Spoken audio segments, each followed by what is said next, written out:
Let's officially start and welcome everybody to our webinar Wednesday series that we've had here at Jamesway going on several years now. Started these back in about 2019-20 and kind of picked up since then, and it's been fun to host these and be a presenter as well.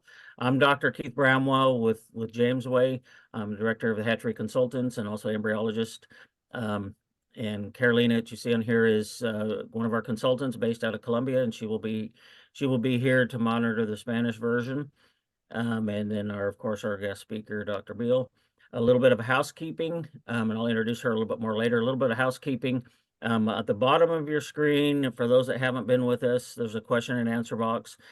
You can type in your questions at any time. If it's a direct question, I might respond to you directly in text from there, but most of them will address as many as we can afterwards with Dr. Behl. So type them in anytime you want during the presentation. Also, there's a Spanish translation for those that prefer to listen to it in Spanish. Down the bottom of the screen, there's an interpretation box there. You can click on that, and I'll let Carolina now explain that in Spanish for those that need that. Buenos días a todos, buenas tardes en donde estén ubicados. El día de hoy pues tendremos nuestro webinar y tengan en cuenta o recuerden que en la parte de abajo podemos tener la parte de interpretación en español. Adicionalmente pueden hacer sus preguntas en la caja de Q&A y recuerden que nosotros les enviaremos la grabación del webinar y la presentación posteriormente a sus correos. Thank you much. Okay, with that, let's go ahead and formally start. What another bit of housekeeping. Everybody will get a recorded email with a link to this recording and a PDF of the presentation, and the link will come a day or two after. I know I get a lot of questions all the time during the presentation. How can I get a copy of this? You will all get an email a day or two after. If we don't get to your questions, we'll entertain those afterwards as well. Today, our guest speaker is Dr. Michelle Behl from Select Genetics. She's been with Select Genetics 17 years. Doesn't seem like you could have been there 17 years already, but she's got her bachelor's degree from University of Wisconsin, then did her graduate work at Texas A&M University. She is currently the director of quality for Select Genetics and does basically everything from the reproduction side, from the breeders all the way down the hatchery to the first few weeks of the life of the poults and managing their health and wellness in that. So today she's going to be talking to us about candling. It's a process that's done routinely in the turkey industry and some other customers we have as well. But she'll be talking about candling and fertility and other means to get the most out of our hatcheries. So with that, I will turn the time over to Michelle and have her share her screen. I will disappear from here for a little bit and be back when she is completed for our questions. Okay, well, good morning, everybody. Hope everyone's doing well, and welcome to today's webinar. Today, I'm going to talk about how to get the most out of egg handling. It's more just about a cattle fertility reading. I really want to talk about today, since most turkey hatcheries are already doing this, kind of getting the most out of it, maximizing the information that you get out of it, as well as how you can use that information to increase fertility, hatchability, and more. So today I'm going to talk a little bit about fertility readings, the difference between what I would call a true fertility reading and then also viable. Talk about how you can use those readings to incorporate them into your hatch projections and increasing your hatch projection accuracy. Also, how to use your viable readings or your early dead readings and how you interpret those readings, whether it be early dead, cracked eggs, or contamination, and troubleshoot some of those issues and increase your viable readings at your candling. Also give some insight into how some of those readings may give insight to diseases of the flock, how certain antibiotics may impact your early dead and your candled readings, as well as how they can give some insight to some early incubation issues, whether it be calibration or issues with warm-up. So when we typically candle on the turkey side, in a multi-stage incubation setup is usually around that 7 days of incubation, right before they get pushed back into that second stage of incubation.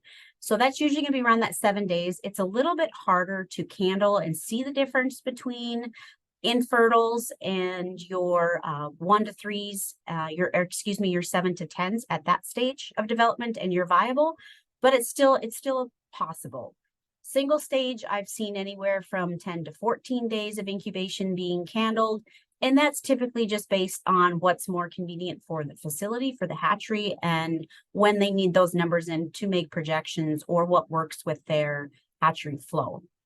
In order to be an accurate number, you should candle approximately 10% of your flock per set. And the reason being is if you only candle 1% or 5%, that number is very small. It may not be representative of what's actually set, and it may not be very accurate, and it may be elevated or below what you actually have. And I've seen some facilities just candle at transfer time and use that number to make the hatch projection.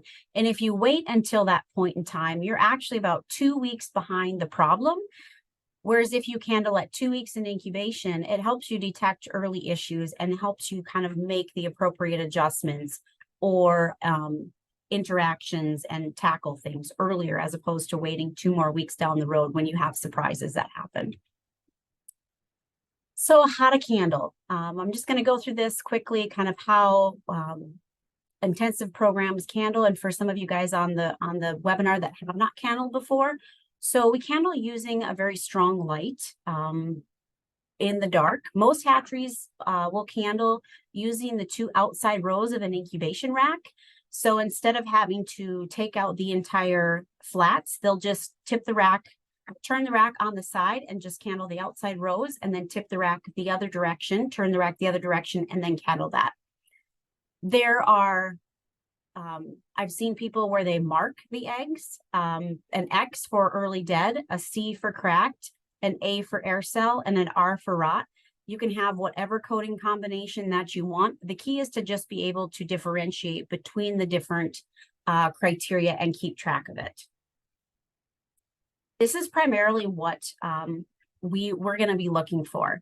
You're going to be looking for the viable embryos, but then you're also going to be looking for the differentiation between the infertile, the cracked, and the early deads. And also, we're going to talk a little bit about the misplaced air cells. And the reason you want to differentiate between the infertiles and the early deads, we'll go into this a little bit further, is you're going to get a lot more information once you start separating out those 2 numbers and be able to troubleshoot and really hone into how you can optimize your processes and also get the most out of your fertility and hatchability. So when you start breaking open those eggs, you'll see along the top there, top left corner, you'll see you're always going to have some sort of white dot in the middle there, even on an infertile egg. And that's just because that's the blastodisc. So regardless if you have a bird that has never been exposed to a rooster or tom at any point in time in its life, there you are still going to see a blastodisc. And when you have a fertilized egg, you're going to see some rings around it that you're going to have some cellular growth. And as that egg is incubated, you'll see that those rings start to develop and grow. You'll see in the bottom left-hand corner what the embryo looks like at day 7 of incubation when it's still alive. Day 2, you'll see along the bottom here, in the middle bottom, you'll see that what it looks like if the embryo dies at day 2 of incubation, and then you take it out at candling at that 11 to 14 days of incubation, you're going to see that it really starts to degrade and looks a lot more flat and doesn't look as defined as it once did. And then you also see day 3 as well. And I'm just illustrating these pictures so to show you that once you candle them, you can actually open them up to verify what you are indeed seeing. So first off, I want to go through some of the fertility readings and what I mean by a true fertility reading and a viable fertility reading. So why do we want to separate out true fertility readings and a viable fertility reading? And why do we not want to just go with a generalized candle fertility readings? It seems a lot easier, right? Well, the problem is a candle fertility reading, even though it's a lot easier, is just one generalized number. Problem is it can be misleading. It's very vague. Many times it includes some of the early deads. It also doesn't help troubleshoot the issues, whether it be from insemination standpoint or egg handling standpoint.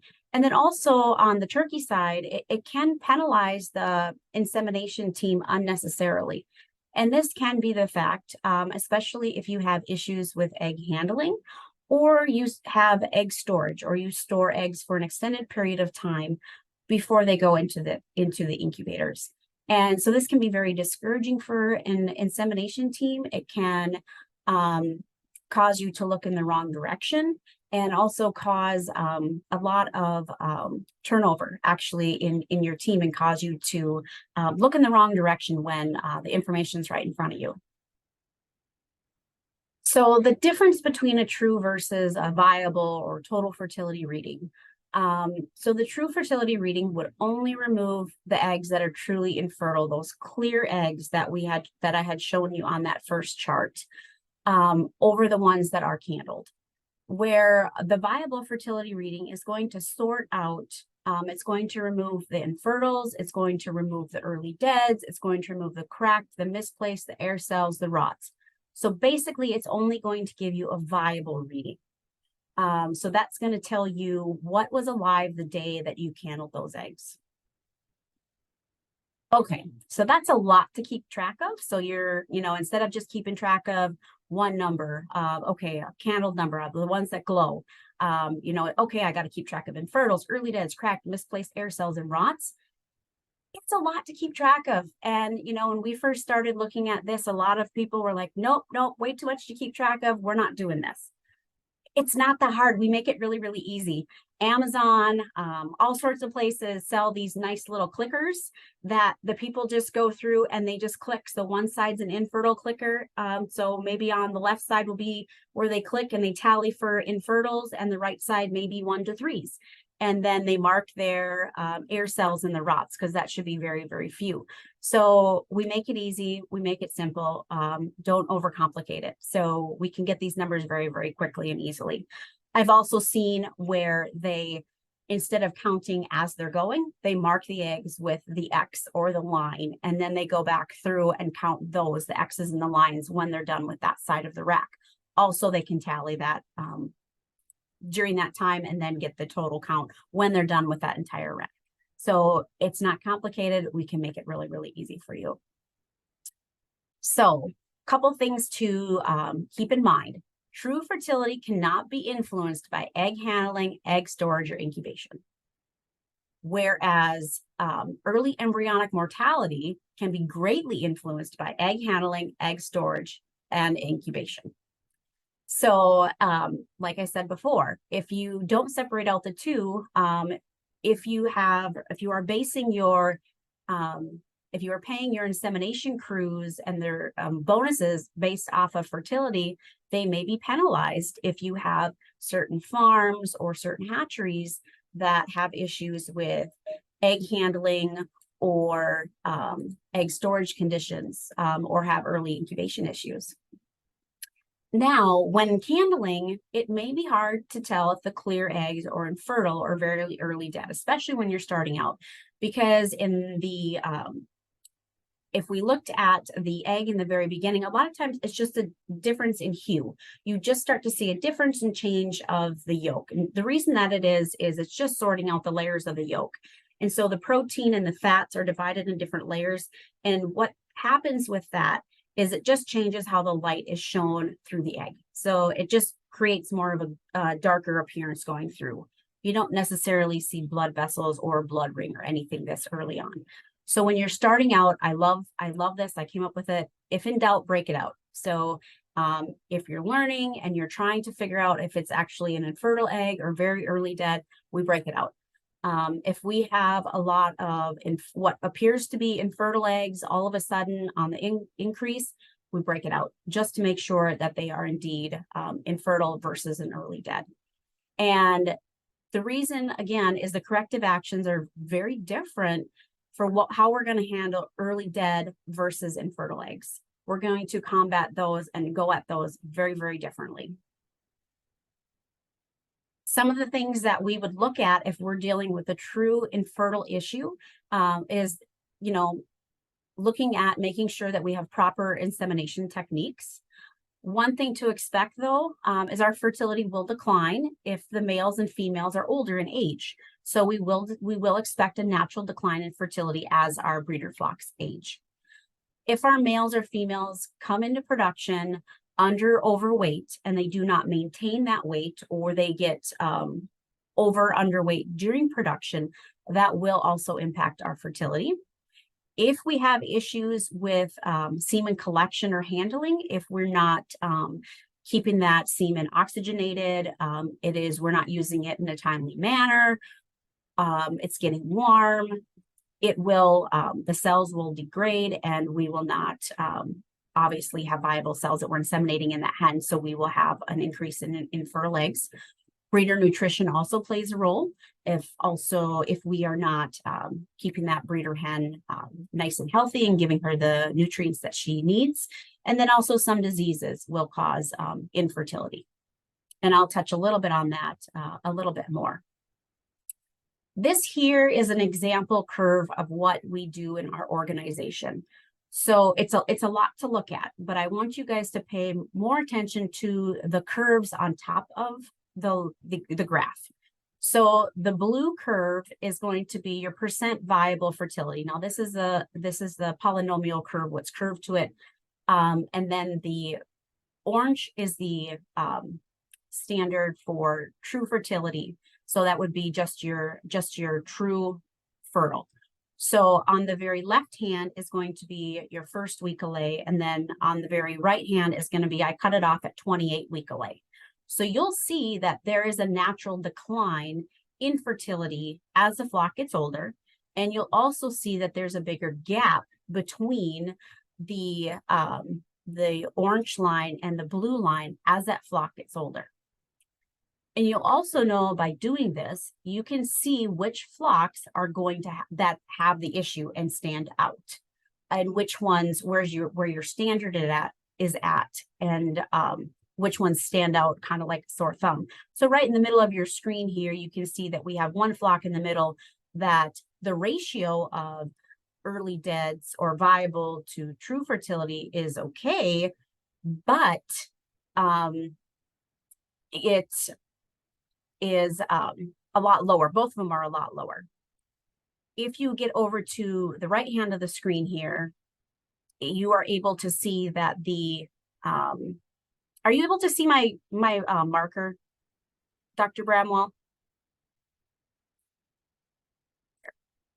Here, now I got it here. Okay, so if you guys look here, you can see that overall we can see that. Okay, this flock here has an overall lower viable and true fertility. So I would say that overall that flock just has lower fertility. There isn't necessarily anything going on with egg storage or egg handling. It's more of an insemination issue.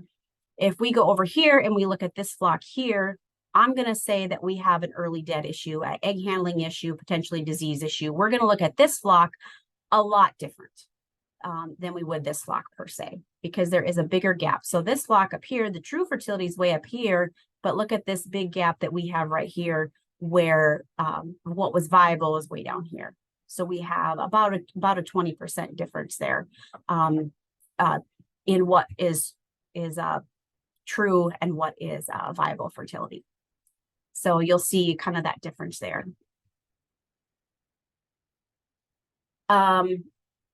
Next, I want to talk about how that's going to help us with hatch projections. So just like we saw on the previous one, if we would have used a generalized number like the candle fertility, it would have kind of thrown us awry. Now, candle fertility can be used if everything is on point, egg age isn't an issue, flock health is good, and everything always goes as what we anticipate.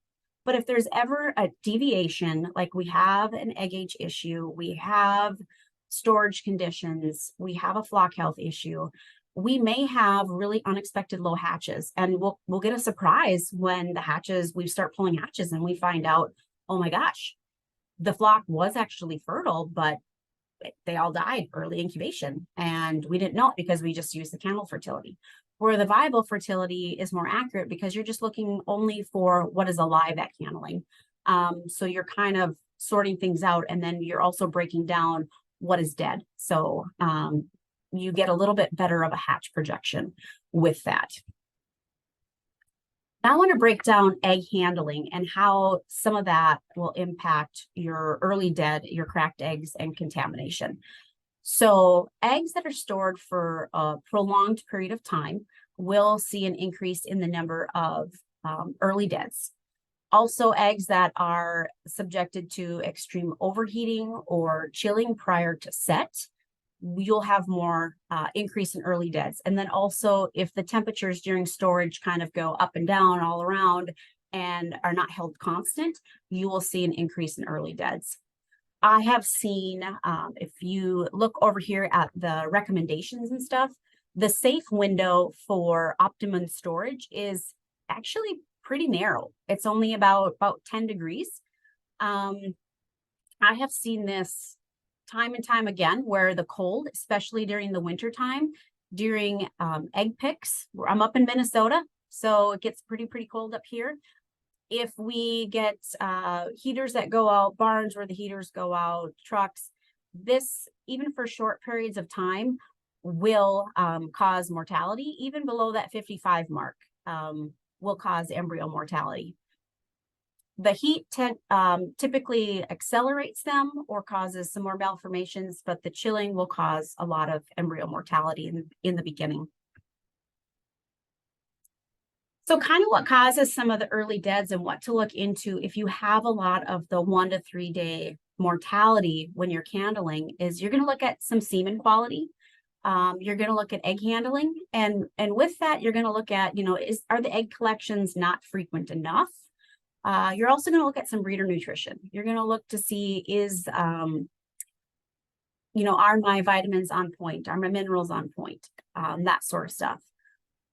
If you have kind of some lingering mortality that flows into day and cycle 4 to 6 days of incubation, you're going to look at what happened, the same as what's listed for your day and cycle of incubation of 1 to 3, but not as much of an insult. So maybe the semen quality handling issues aren't as bad, or maybe we are doing egg collection, but not exactly, but it's not as bad enough to cause the 1 to 3s.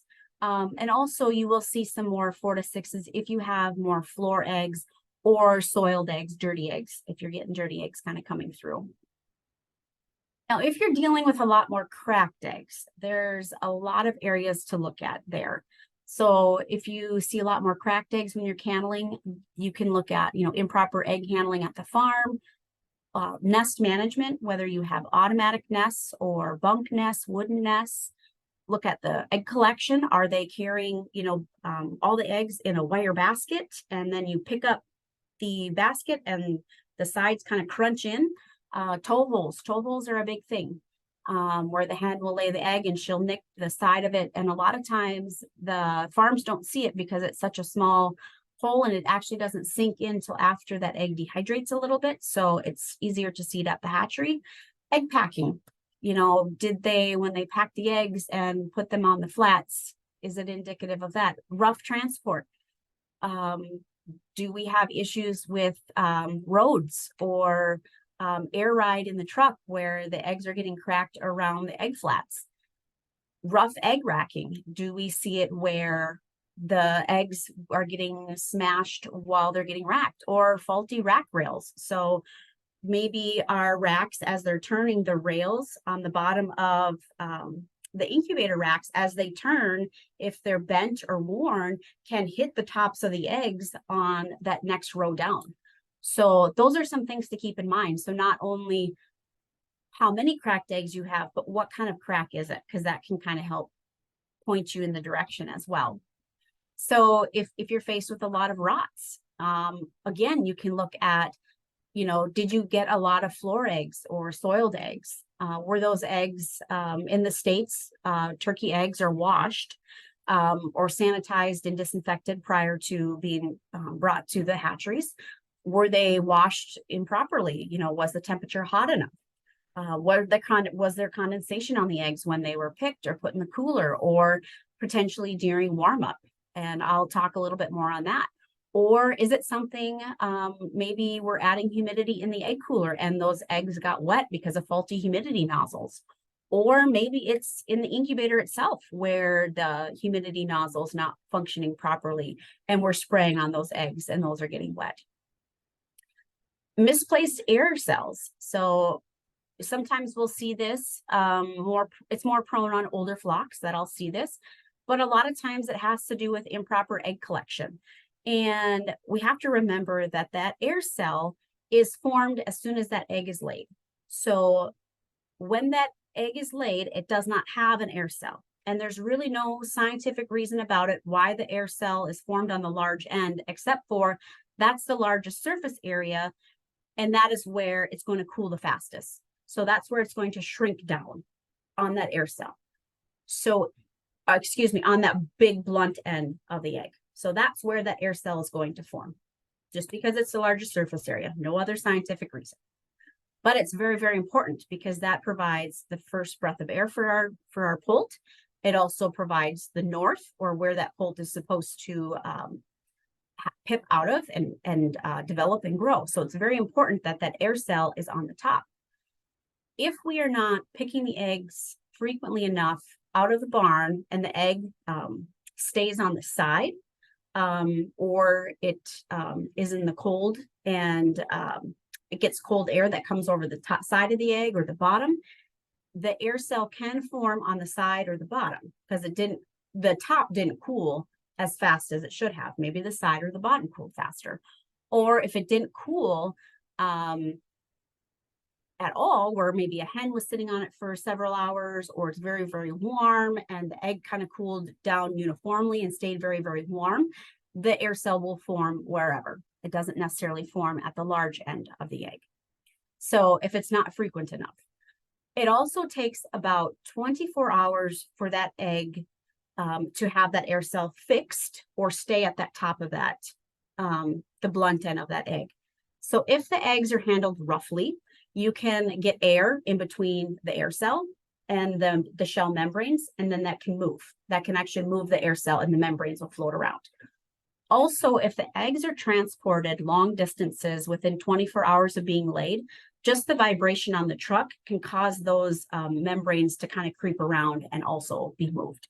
Now, if you're going short distances, I've seen that where it's not that big of a deal, especially if it's a smooth ride. But if you're going long distances and it's a very rough ride, I have seen a larger incidence of misplaced air cells, especially if they are within those first 24 hours.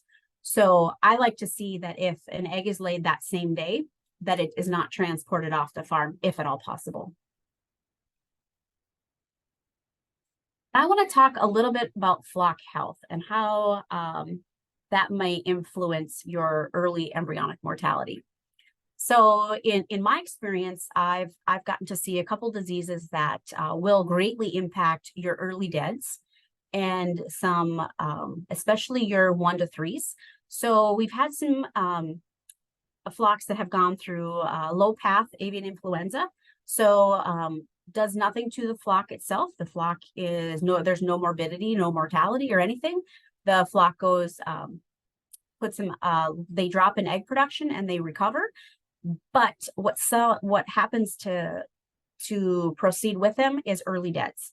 So they do go through a period of, during that time period when their production does decrease, they seem to have a very high incidence of early deaths. And that does seem to linger for probably about a month to 6 weeks after that flock does recover. Now, I have seen a couple of flocks with PMV3 as well. And even after they recover from and come back in egg production, the early dead mortality seems to linger pretty much throughout the rest of that flock. Not exactly sure why, if it's due to some long-term damage to the reproductive tract, or if there's another way that it affects that bird. But the early deads do seem to linger, and they just never get that back, no matter what happens. I've had the unfortunate incident of having to experience a couple of times where we've had to treat some flocks with fluorophenical for some cholera. And there's different dosages that you can use for fluorophenical. But if you use a little bit higher of a dosage, I have seen up to 90% early deaths. And if you just go in and do a one-time shot or one-time treatment with fluorophenical, and it will cause for about 1 week, 90% early deaths, and you will literally have a 10% hatch. But as soon as the fluorophenical gets out of that flock system, your hatch bounces back, everything is fine, and they fully recover. So something to keep in mind too, if as we all know that disease has become, kind of a thing of what we currently all have to deal with. And as things kind of migrate throughout the different countries and stuff, we definitely see the impact on the handling numbers as well, and early embryonic mortality. So the last thing that I want to talk about is early incubation and how your candling numbers can kind of give you some insight to how you might be misstepping on early incubation. So usually early incubation issues are not going to show up in your 1 to 3s or your 4 to 6s. Typically, that's going to be your embryo mortality that's a little bit longer. That's going to be your 7 to 10 day dead. So that's going to be a little bit closer to when you're candling. So that's going to be more of your blood ring with a body kind of in there. So you're going to be able to see that it's a little bit more of an advanced embryo. And what causes that is if you get some pre-incubation, they get a little bit warm, they get pre-incubated prior to set. If you have too high of temperatures during the week 1 of incubation and you really stress out that embryo, the temperatures during incubation could be because you just simply have the set point too high in the setter. Maybe it's a calibration issue. One of the things that I like to do during to kind of help with this, especially during the first week, and to guarantee that we're on top of things, is 24-hour shell temps. So to go into your machines 24 hours after set, and you use a Braun thermometer, and you just check the machine temp using that shell temp thermometer, the Braun ear. It's just an ear thermometer you use on people too, and just make sure that your shell temps match your machine temps, and you're not too high, too low, and your machine is uniform. To do some spot checks with that to make sure that you are spot on. The other thing that can cause some 7 to 10 day mortality is lack of turning during set. And I'll go into why that is. This graph here is some tiny tags that I had put on eggs because we were having some issues with some setters. So I put a bunch of tiny tags, and this does shell temps on the eggs. Here you can see we went in, we candled during these days. But what I mostly want to look at is this here. So this was the first 24 hours of incubation right here, and we were actually way too cool. So we had a lot of issues with that set. So you can do spot checks with different types of devices. I know you can use a pilot egg, you can use tiny tags, you can use all sorts of different things. But if you don't have that very, very first temperature right in your setter, it's going to set the pace for the rest of your incubation process. So, and it will cause early embryonic mortality. This was simply too cool, where the embryos just didn't get a good start or a good launch. I want to talk a little bit about the warm-up and why it's important. One of the big reasons that we do the warm-up is the gradual warm-up. Now you're warming up to setter temp, is to make sure that you get all eggs, they come up to temperature at the same time. So instead of going from 60 degrees in the egg cooler up to 100 degrees in the setter, you bring them up gradually. So you may go up to 65 and then An hour later, a couple hours later, you go to 75, then 80, 85, 90, 95, then 100, however your program is. Because this will help tighten your hatch window and improve poult quality, but that's not the only reason that you want to do it. It also helps reduce condensation and subsequent contamination issues. So if you heat that egg up too fast, what's going to happen is you're going to cause condensation on that eggshell. And if there's any bacteria on the outside of that eggshell, what's going to happen is it's going to kind of solubilize it and it's going to suck it inside. It's like a sponge. So then you're going to have an increase in rots. So when you're candling, you're going to see more rots. If you also bring up the eggs and the embryos slowly in incubation temperatures, it's going to be less stressful on that embryo. So you're going to have a lot fewer early dead embryos. And this is going to be particularly useful, and you'll see the difference on older flocks, very, very young flocks, or those that have been held for several days prior to set. Those are going to be your weaker or your more fragile embryos. So if you can slowly bring them up to temp and not stress them out, you'll see that decline in early embryonic mortality. So turning early incubation, why is it really, really important? Well, one, it'll help with decrease the malposition of embryos and the adhesion, so that the malposition you would see later on in incubation. The adhesion you would see though at candle. If you don't turn them, or the machine gets turned on one side, you would see kind of at that 7 to 10 day, or even if it's still alive, you'd see that kind of stuck to the wall of the egg. It'll promote kind of the closing of the chorioallantoic membrane. So where the blood vessels are, it'll close all the way to the bottom. It'll help that embryo use the albumin. But the biggest one of all is to stimulate the heartbeat. And so if you don't get them turning right away, you won't stimulate that heartbeat. So they will die at 7 to 10 days. When that heartbeat and those eyes and all of that, when you're looking at that candling and you're looking for that heartbeat, you simply won't see it because they won't develop past that. Okay, so you collected all this data. So what do you do with it? So you need to tally all the categories separately. And you need to define the acceptable ranges for your operation. What's acceptable in one operation may not be acceptable for another operation. It might be with the number of toms that you have available. So you might not have the same fertility set points or fertility parameters. So it might be different from one to the next. So you need to define your acceptable ranges. And then also define your acceptable ranges for when you're hatching really, really good. What is your 1 to 3 day or your early dead parameters? What are you going to investigate? What are you going to say is outside of your norm? Once you start doing this, you'll be surprised what you find out, and when you can start fine-tuning things and start kind of seeing what flocks do what, because you'll see that not all flocks are the same. There's things that you can change. And it also provides a lot of meaningful information to the farms, the transportation, and the hatchery. So it not only improves what you can do at the hatchery, it also improves, how you can transport the eggs, and then also how the farms, how they can handle the eggs, pick the eggs, inseminate the hens, collect the semen from the stud farms. And it only takes a little bit of effort. Most hatcheries are already doing candling at that time point anyways. So why not get the most out of the information you already have? If you look at the returns that you can get, they're huge. They're huge. And it really only takes a little bit more effort for what you're already doing. You just have to separate some of the numbers that you're already getting.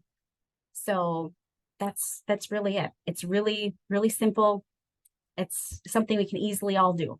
So I'll open it up for questions then. Thank you, Dr. Behl. That was very good. There we go. All right. On to several different questions here. One of the questions that came in that's interesting, and I know there's different responses to this. So when you candle the eggs in your operation and then give your opinion on things too, do you then consolidate eggs to get more viable embryos in an incubator, or do you just remove the infertiles and then get rid of them? We don't, because we don't have the setup to be able to do that. I have seen some hatcheries do it, and I have seen some hatcheries that don't. I've seen it both ways, and Mhm. I've seen it be successful either way. Okay. Personally, I think putting all of your viable embryos together can be a little bit of a double-edged sword, because you're putting all your heat mass and your heat load very dense in a very dense pack. So if you have a lot of older embryos, or like from an older week-a-lay flock that's putting out a lot of heat, and you put them very densely together, sometimes it can be really hard to remove that heat later on when they're putting out a lot of heat later on in incubation. Yeah, that's always definitely a concern, and I've dealt with different customers in past few years that some of them do that, and this is not, there's typically a little bit smaller hatcheries facilities that are running on maximum usage capacity of everything. They actually do candle and pull them out. They actually candle it, transfer and pull them out so they can consolidate them all, because they don't have this space, and so that's a decision that can go that way, but it's not, it's a personal decision on there. Yep. I've seen it successful either way. Yeah, I know. And that's what it's like, whatever works for you. Yep. Another question, and in turkeys, it's very common, the candling. Somebody from the chicken side had asked, if you're candling in a big single stage machine, one, is it worth it? Two, where would you pull the eggs from? I mean, you have a lot of P40s, I believe, but if somebody has like a Yes, so we actually 120,000 eggs, where would you pull them from? So we take a sample from every rack. So what we'll do is we'll turn the rack, and we take a sample from each side of the rack and do those 2 outside rows from each one. And that gives you about that 10%. And we do from each rack, because if you had a rack turn problem, you're going to miss it. Or if there was a problem on the farm for one pick day or one set, you're going to miss it if you don't sample all the way throughout the machine. Right. Yeah, and that's like I said, it's different people do different things. But so in your situation though, it's most definitely worth it, because I know in the turkey side, and I've dealt with some people that they candle because they can get a response really quickly as far as the insemination practices. Because of artificial insemination, they can go back then and do another round, or increase the dose for the next time or something. Now in the chicken side, most people are not doing artificial insemination.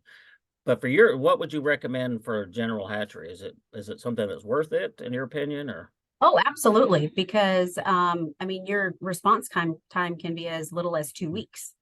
Yeah. So if you start to see, so every week I actually graph all of our, it's just an Excel spreadsheet that we just get in. And so I graph all of our flocks, and I know when they start to kind of decline. And it's like, okay, guys, what's going on? Or, okay, time to do a double up. They're getting older. Let's do a double up.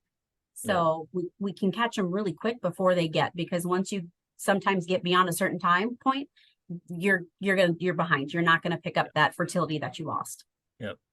And I know for the help answer this question, and in the chicken side, it's all about what works for you. I mean, I was asked this question once years ago, in another country. They go, should we do artificial insemination? I go, it's your choice. I go, yes, you will improve fertility. And this is in chickens. I go, but is it economically worth it? I go, if somebody will come and do it for free, you're always worth it. You're going to get better fertility, but there's a cost associated with it. So people in different parts of the world that want to do that, that's one thing you have to consider, is like, how much time is it taking to go in and candle the eggs and go through that effort for what we're getting out of it. And, so it can go either way. And I think even on the chicken side, I think there's still some value in looking at your fertility numbers for rooster health, for even flock health, and even for early deads too, to see if there's any ways to optimize egg handling as well. Another question. So when you're candling and you pulling the eggs out, in your opinion, how, for turkeys, what age do you do it? And I think you said that, but also how long do you think they can stay out? And when somebody had a concern that if they're out too long, you might get too much change in temperature of the egg. So how long is your process that you would recommend people to stay within? So we'll take racks out at a time. We don't take the whole machine out at a time. So we do one rack at a time and we do it at the machine. So we'll take the rack out into the hallway and then we're just and we have a crew that does it. So they get very efficient and quick at it. So we typically do between that 12 and 14 days, just depending on when we are not hatching. So we can get a crew. We usually do it on Wednesdays when we're not hatching. So then we can get the crew to candle. And then I mean, 20 minutes. I mean, you're not going to see anything. 15, 20 minutes, you can do a rack, if that, and you just keep on swapping them out. Yeah. Yeah, and I think that's the key, is swap them out. Do something, get the ones back in as soon as you can. Yeah. I mean, because it's, you know, you've got the internal components of that embryo, that the embryo sitting inside that egg. And so how long does it take for that embryo to recognize a difference in temperature? You know, if you're doing that within, like you said, within 20 minutes, the embryo likely will never notice it was actually pulled out of the machine. The shell temperature might go down, but you're going to reverse that by the time you come back around. Some of the other comments about the air cell, I always thought that was interesting, as we did some posting of birds once, and if you take an egg right out of the oviduct, there is no air cell. So it's when they hit that air, you can actually hear the air cell form. And somebody had asked the question, is there more, is the egg more porous at the large end of the egg? And, you know, there's a couple questions. Is it more porous? Well, maybe the egg's bigger on that end, so there's more surface area, like you had said. But what do you know about that? Or On staining, there is more pores on that end. right. So it will, I guess, technically maybe cool a little bit faster that way with having a few more pores on that end. But really what I've seen is it's just the biggest surface area. And that's what, you know, it's kind of coming out first. So that's going to cool the fastest as well. So that yeah. It is an interesting process, though. I've pulled eggs out and sat in a quiet room, and also we heard a little pop, and that was the air cell. Yeah. So it's yeah.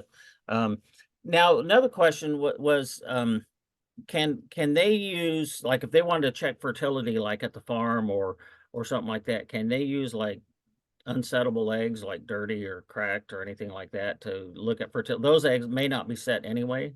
Yeah, they can, but I've seen them where they set it in the incubators, you know, for 24 to 48 hours to see. Yeah.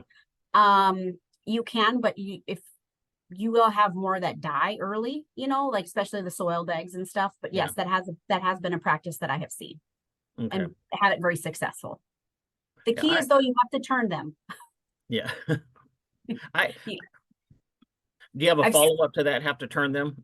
Yes, because otherwise you'll have a lot of ones that die very, very, I mean, because even during the pre-warm, if you don't turn eggs, you will see them die very early. So you won't get good data if you don't even just turn them a couple times a day in your little incubator that you have at the farm. So it doesn't have to be every hour like you do at the hatchery, but just turn them a little bit and you'll be fine.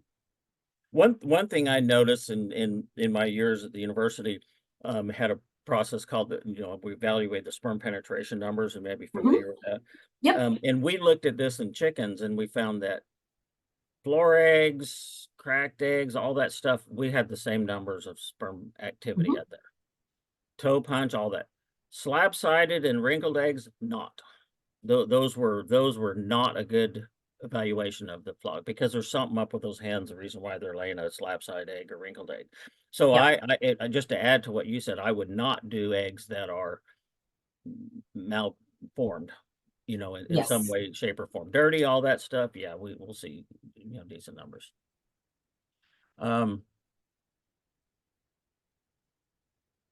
Let's see. I'm talking too much and not looking at my screen here.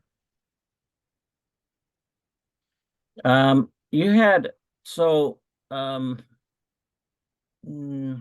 what about vaccination for the poults? Had a question about how you do the vaccine program for pneumoviruses and poults, prevent embryo death. I mean, do you happen to deal with that at all in your operations? Or we'll vaccinate the hens, but nothing separately for the poults.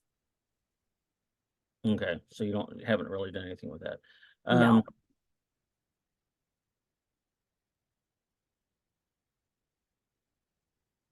What are some other things that, in addition to their candling, that you've seen? Is there anything else you're looking at that time, or you're having your people look at? Are they doing any other egg grading or position or anything like that?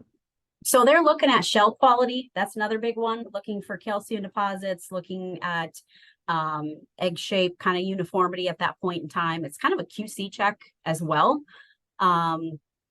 I'm looking at, the cleanliness of them, making sure they put them in the egg flats right too. You know, sometimes you have some of them put them in the upside down. I mean, some simple things like that, but also, looking for shell quality, looking for shell thickness, because as you're candling, you can sometimes see, you know, is there some shells that are thinner than the others. Also looking for body checks to see if there was any rough handling during insemination that didn't necessarily create a crack, but a thinner spot in the shell. So that you'll be able to see it didn't necessarily cause like a crack in it, but you'll see thinner spots in the shell. Yeah, thinner spot. There's a question that's interesting that we probably need some clarification on. If you're doing your candling and on eggs that are maybe 4 or 5 days old, and those that are shipped maybe longer than 10 days old, question is, and I can answer it, you can answer it, how does that affect the fertility? Fertility will not be affected, but your early deads will. Right. So if the you're doing candle fertility, it will be affected. You know, like if you're lumping them all together, it will, but true fertility will not be affected by egg age. Yeah, and that's one thing I wanted to get that process. Fertility happens before the egg is even laid, and that's it. So when you talk about long-term storage, transport, handling, whatever, like that does not affect fertility. It affects your viability of those developing embryos, but not your actual fertility. So glad you clarified that the same way I would do it. Yep. And that's why it's important to, get the difference between the two so you can troubleshoot the different, because if you just use the candle fertility and you don't differentiate between the two, you don't know how to tackle it if you have a low number. Now, most of yours are done, and I know the facilities that you work in most of the time are single stage. What about multi-stage? If you've got particularly Jamesway multi-stage, do you all do handling? How do you do that in those? So we'll candle in the machine right before it's pushed back to the second stage. So the ones that I have the most experience with are the tunnels that are then pushed back to the second stage. And we do them at 7 days right before they're pushed back. So it's a little bit harder to candle those, to get the 7, obviously the ones that are just dying at 7 days. They can be somewhat questionable, but we do those and just the same. Okay. When you're storing eggs, do you all do any sort of egg turning of the eggs in the egg room during storage, or? We will start turning as soon as we get them racked. So as soon as we can. So is that all your facilities then? Yes. Okay. How much, have you done some where you have not done that? And what kind of difference have you seen, or is it just something we've seen even if we can get them turning overnight, we've seen some increases in hatchability. Depends on the week of lay and the flocks a little bit, but we've seen a benefit. So we've equipped all of our hatcheries to be able to turn as soon as we can get them in the racks. Okay. You explain this in there, but maybe there's a little bit of confusion of why again is there such a difference between true fertility and viable fertility? I know you explained the difference between the two, and then we saw your data. You showed that again. Can you just summarize why we see that difference? What are the causative factors? So the difference is going to be, you're going to have your true fertility, which is going to be, like what you said happens before the egg is even laid. And that's going to be predominantly, the insemination crew. But the difference is going to be what makes up your early deads. And that can be disease, it can be egg handling, storage, it can be incubation, it can be early incubation, it can be a host of things. But it's going to be what happened after that egg was laid. Most oftentimes. Yeah. And the bigger the gap, the more of the insult or the more of the issue that you had. You're always going to have at least a few percentage points. That's normal. You're never going to get it where you are where the two are the same. You're always going to have at least a couple percentage points. It's a biological system. Nothing is perfect. Yes, yes. And that's what I have to, I try to emphasize to people. It's like, you will never get 100% fertility. No. You'll never get 100% hatch or fertile. You'll Nope. never get 100% hatch. It just doesn't happen because we're If dealing they with do, I wonder what they were counting. exactly. And I've actually had people say that in smaller, this is, I get 100% all the time. And I go, well, I'm questioning everything you say from here on out because biologically that just doesn't happen when you're dealing with enough numbers. But I really like the way you commented early on is figure out what your baseline is. What's normal? We have to Yep. know what's normal. You know, Because normal is going to be different in every location, depending on where Right. you're at in the world, where you're at, you know, what your operation is used to. Right. So that's really key. Right. We've got a few other questions here that are a little bit more specific that I think we'll have to deal with one-on-one. So some of Sure. the questions we have here, we'll deal with. They're a little bit more specific, and probably not for this this group, and probably going to require a few more questions asked of what's going on. But so we'll get to some of those that we didn't ask here, and there's actually quite a few questions on here. But I think a lot of those we can wait. We can wait and deal with those directly. So, oh, another question that came on in relation to storage. How often are you turning the eggs in storage? We usually do about every hour. Kind of, you just have to set up on your It's just on a- airlines and Yep, and yep, plug just it in like a there. regular in the machines, just on a timer and just air pneumatics, and it just turns every hour. Have you ever done, you know, like if you have eggs stored for long periods of time, have you ever done any of the, I know there's recommendations so you can set them up, so you can store them upside down, different things like that. And that's We variable haven't- results, but it's one of We your, haven't, just because we haven't been set up to do so, you know, because usually they come in flats, and it's where we deal with such massive numbers to be able to do that in right. on a large scale has been so difficult. Yeah, to flip and turn them all over and then turn them back. Yeah.